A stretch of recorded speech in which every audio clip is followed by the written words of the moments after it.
여러분 안녕하십니까? 헬로티비 뉴스입니다.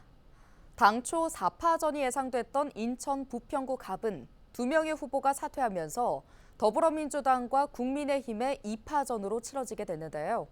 이재명 대표 영입 인재와 시의원 출신 정치인의 양자 대결에 시선이 모이고 있습니다. 송효창 기자의 보도입니다. 오는 10일 진행되는 제22대 국회의원 선거. 인천 부평구 앞 거대 양당인 더불어민주당과 국민의힘 대결이 기다리고 있습니다. 우선 더불어민주당에서는 노종면 후보가 출마했습니다. 더불어민주당의 총선 인재로 영입돼 전략 공천을 받았고 현역인 무소속 이성만 의원이 후보직을 사퇴하면서 사실상 단일화가 됐습니다. 노 후보는 철도 지하화로 부평 남북 통일과 조병창 갈등 넘어서면 캠프마켓이 2배로 재개발 재건축 활성화를 위한 법률 재개정 추진과 물길 따라 인도 따라 공원과 상권이 이어지는 부평을 약속했습니다. 특히 이번 선거를 통해 정권 심판도 내세우고 있습니다. 그러니까 민주주의의 퇴행을 막는다는 의미에서의 후보, 그리고 지역을 발전시킨다는 의미에서의 후보, 이 두 가지를 만족한 후보를 찾기가 아마 저는 쉽지는 않을 거라고 생각해요. 감히 제가 그런 후보 중에 한 명이다 이렇게 말씀드립니다. 국민의힘에서는 유재웅 후보가 출마했습니다. 앞선 제8회 지방선거에서 부평구청장 후보로 출마했던 유 후보는 당시 차준택 현 부평구청장에게 2.57% 차이로 고배를 마시기도 했습니다. 유 후보 역시 보수 진영에서 개혁신당으로 출마했던 문병호 예비 후보가 후보 등록을 포기하면서 보수 단일화로 출마하게 됐습니다. 유 후보는 삼보급단 이전 부지의 첨단기업 유치와 함께 캠프마켓 부지에 들어설 인천 제2의료원 대학병원 위탁과 원도심 특별법을 통한 재개발 재건축 추진 등을 공약했습니다. 일을 잘하는 사람을 뽑아서 우리 지역 주민들한테 혜택이 가게끔 하려고 그러면 지역을 잘 알지 못하면 결코 일을 할 수가 없습니다. 그래서 일 잘하는 사람, 또 일을 해본 사람, 또 일을 할 줄 아는 사람, 그래서 저 유재용을 뽑아주시면 분명히 부평구에 발전이 있을 거다 이렇게 말씀을 좀 드리겠습니다. 부평구 갑은 지난 20대 총선에서는 보수 진영인 정유섭 새누리당 후보가 당선됐습니다. 하지만 지난 21대에서는 이성만 더불어민주당 후보가 정유섭 미래통합당 후보에게 승리한 바 있습니다. 오는 10일 치러지는 제22대 국회의원 선거. 부평구 갑 주민들의 표심이 어디로 향할지 관심이 모아지고 있습니다. 헬로티비 뉴스 송혜창입니다. 22대 국회의원 선거가 이제 열흘도 남지 않았습니다. 선거전이 한창인 경기 부천시 을 지역구로 가봅니다. 지난주 공식 선거운동을 시작한 후보자들이 유권자 한 명이라도 더 만나기 위해 부지런히 뛰고 있는데요. 부천의 표심은 어디로 향하고 있을까요? 이정아 기자입니다. 부천 중상동 1기 신도시 아파트 단지가 중심인 경기 부천시 을 지역구. 19대 총선 이후 3차례 연속으로 진보 정당이 승리한 지역 가운데 하나입니다. 이번 22대 총선에서 김기표 더불어민주당 후보와 박성준 국민의힘 후보, 서른 새로운 미래 후보까지 3자 대결로 펼쳐지고 있습니다. 공식 선거운동을 시작한 3명의 후보들은 유권자들에게 지지를 호소하고 있습니다.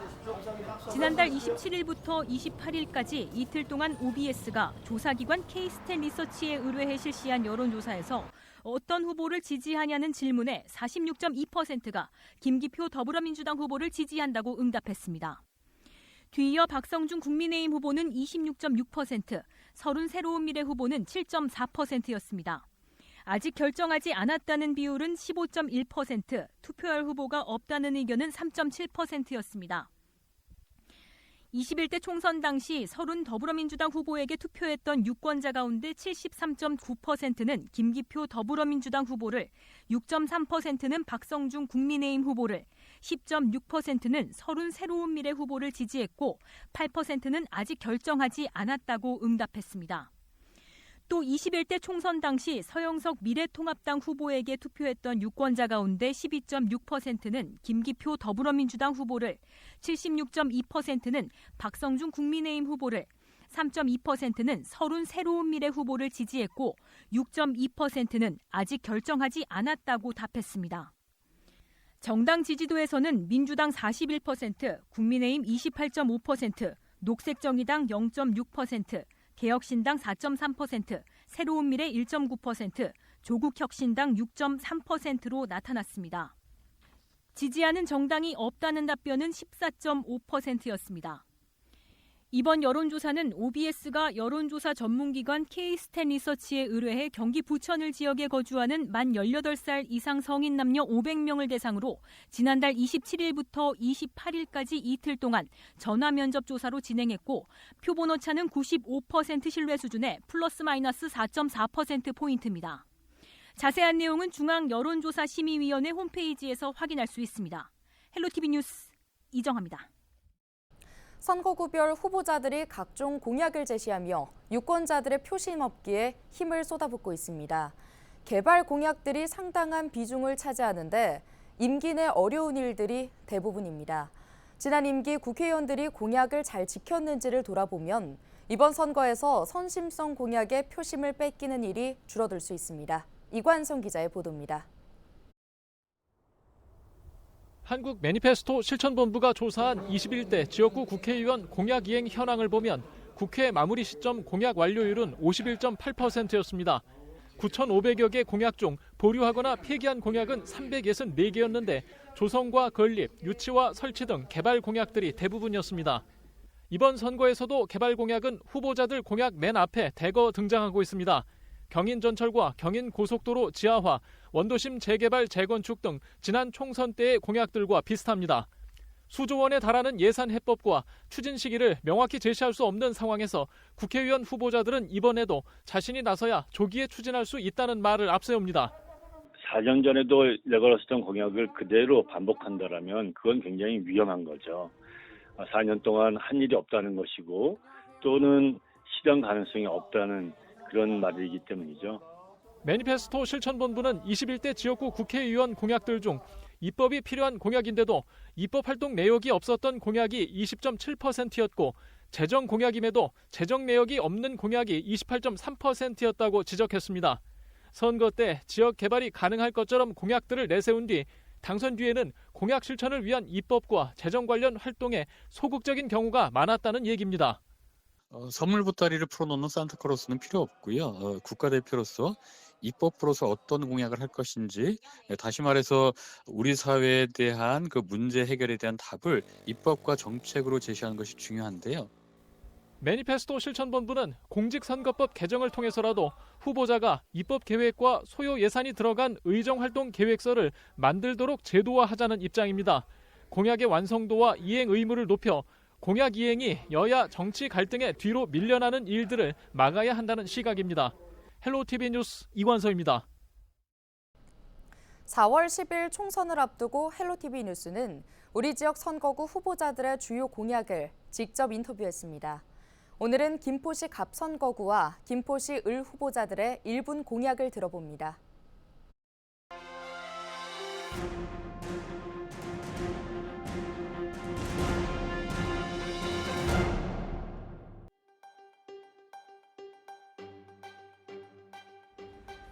빨라진다 김포교통, 좋아진다 명품 김포, 힘이 된다 민생경제, 이 세 가지 슬로건을 주요 골자로 공약을 만들었습니다. 김포의 지하철 5호선 신속 착공을 위해서 예타 면제를 추진하도록 하겠습니다. 또한 풍무 2역과 김포경찰서역을 신설하고 감정역을 환승역으로 추진하도록 하겠습니다. 그리고 대학병원을 유치하고 도립 어린이종합병원을 유치하도록 하겠습니다. 그린벨트를 해제하고 김포의 첨단 기업을 유치하겠습니다. 과밀학급을 해소하고 교육특구 지정을 통해서 김포의 교육을 명품으로 만들도록 하겠습니다. 한강 철책을 걷어내고 한강공원을 시민품으로 돌려드리겠습니다. 그리고 김포의 문화복지 인프라를 확충하고 시민들이 휴식 공간을 만들어서 명소들을 늘리도록 하겠습니다. 김포시갑 국회의원 후보 박진호 인사드립니다. 저는 지금 교통공약입니다. 교통공약은 지하철 5호선과 GTX-T 조기 착공입니다. 또 지하철 5호선은요, 지금 풍무 2역과 김포 경찰서역을 추가 반영해야 한다고 제가 공약에 낸 바 있습니다. 반드시 지켜내겠습니다. 또 대학교 병원을 반드시 유치하겠습니다. 대학병원은 소아응급실과 소아중환자실을 갖춘 대학병원을 반드시 김포에 유치시키도록 하겠습니다. 또 고촌 지하철 2호선도 반드시 연결해내겠습니다. 그래서 우리 교통이 편리한 김포시를 반드시 만들어내겠다는 약속을 드리겠습니다. 또 어린이 과학관과 어린이 체험관을 만들어서 우리 아이들이 김포 안에서 교육을 잘 받을 수 있도록 반드시 해내겠다는 말씀 드리고요. 또 과밀학급과 과밀학급을 해결하기 위해서 중학교 신설 문제도 반드시 해결하겠습니다. 감사합니다.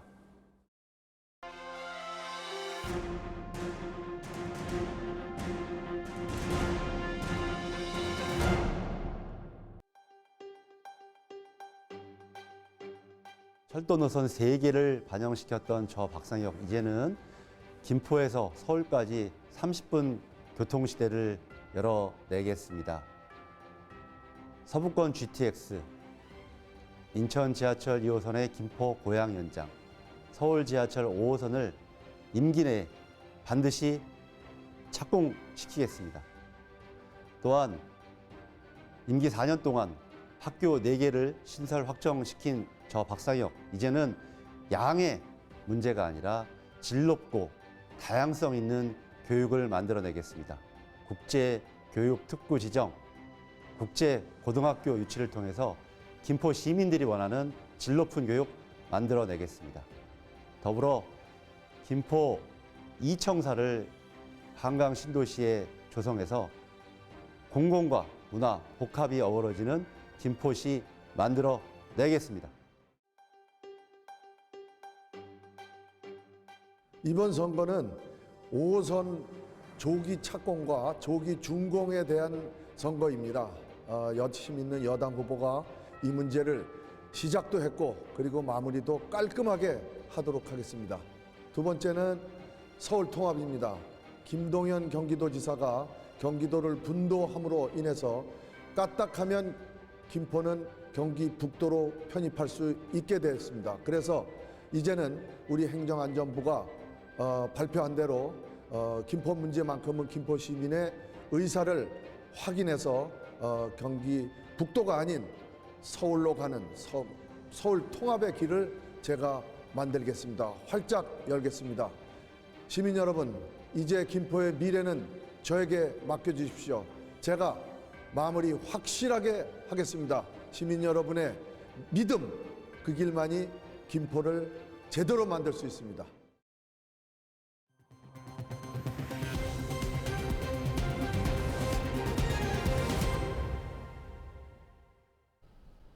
중국 소상공인들의 명의로 국내 면세점에서 수출용 담배와 양주를 산 뒤에 해외로 수출하지 않고 국내에 몰래 유통한 일당이 검찰과 세관당국에 적발됐습니다. 인천지방검찰청 국제범죄수사부는 특정범죄 가중처벌법상 관세 등의 혐의로 30대 조선족 A씨 등 4명을 구속 기소하고 범인 도피 혐의로 바지 사장 B씨를 불구속 기소했다고 밝혔습니다. 이들은 지난 2022년 6월부터 지난해 10월까지 중국 소상공인의 명의로 국내 면세점에서 산 수출용 담배와 양주 등을 인천공항 창고에 보관해 둔 뒤 창고 주인인 공범과 짜고 밀수입한 혐의를 받고 있습니다. 일당이 국내에 밀수입하거나 밀수입하려 한 면세품은 77억 원어치인 것으로 파악됐습니다. 이들은 면세품이 실제로 수출이 되는 것처럼 꾸미기 위해 가짜 수출용 상자를 만들기도 했습니다. 검찰은 인천공항 세관과 공조해 밀수품 중 담배 31만 갑과 양주 960병을 압수하고 일당이 소유한 차량 7대 등 1억 4천만 원 상당의 재산을 추징 보전했습니다.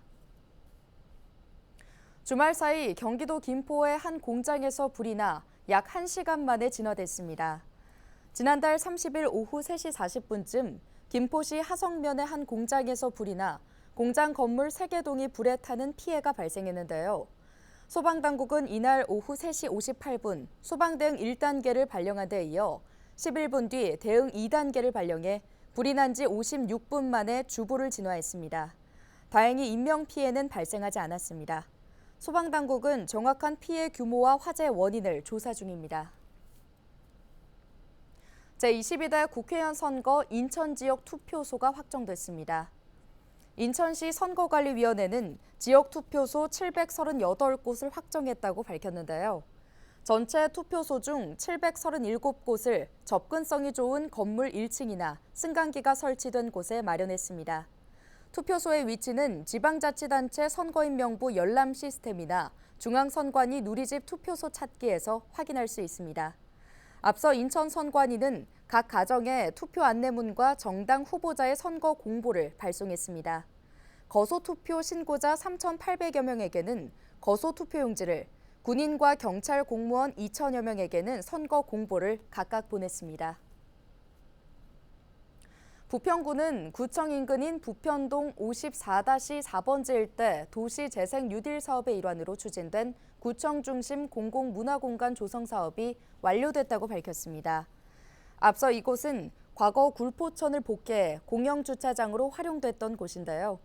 그러나 이번 사업을 통해 조형 그늘막 등의 휴게시설과 수경시설, 미디어월 등을 조성했으며 안개형 냉각장치인 스마트 쿨링 포그와 고보 조명 등을 설치해 기능과 특색을 더했습니다.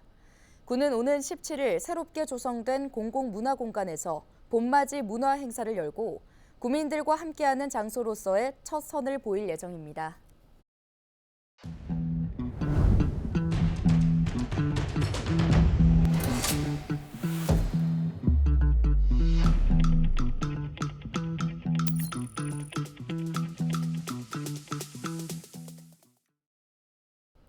계양구가 지역 농어버인에게 가구당 5만 원씩 연간 60만 원의 농어버인 수당을 지급합니다.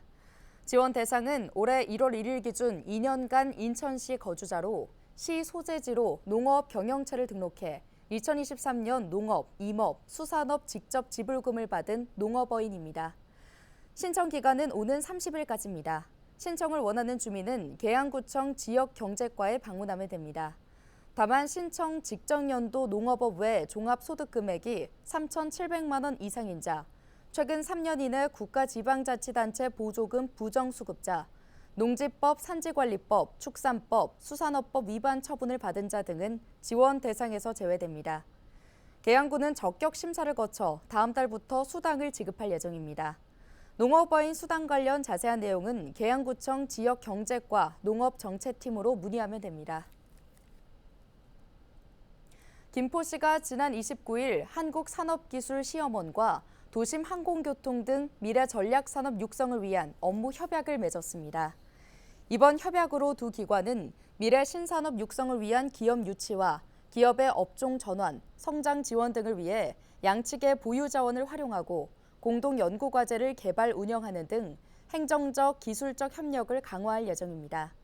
김포시는 지난 2022년 UAM 도입에 자체 로드맵을 수립하고 기초지자체 최초 관련 조례를 제정한 데 이어 UAM 노선 설계 및 산업 생태계 조성 전략 수립을 위한 용역을 추진 중입니다.